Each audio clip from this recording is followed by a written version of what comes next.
gracias a ficciones que vemos por aquí. Una concesión de este premio a un escritor que dicen es amigo.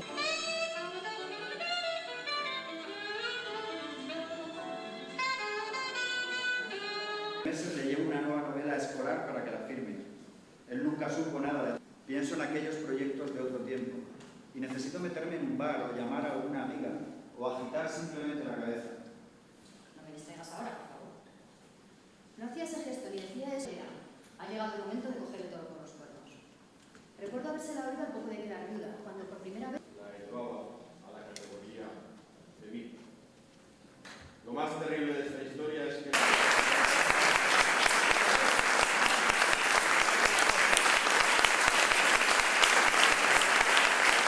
Posee una dilatada y notable trayectoria que abarca desde el cuento y la novela hasta la investigación literaria.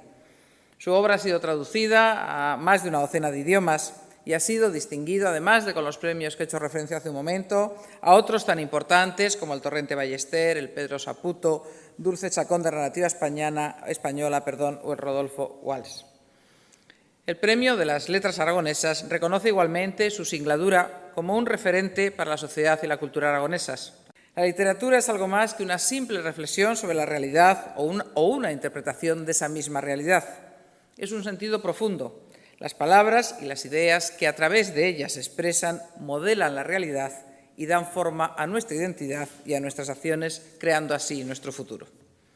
Por ello, es tan importante que los premios literarios conciten un consenso generalizado, porque estamos haciendo esos depósitos estéticos y morales en nombre de todos los aragoneses. Es preciso que los premiados, como es el caso, sean personas en torno a las que se concite un amplio consenso ciudadano.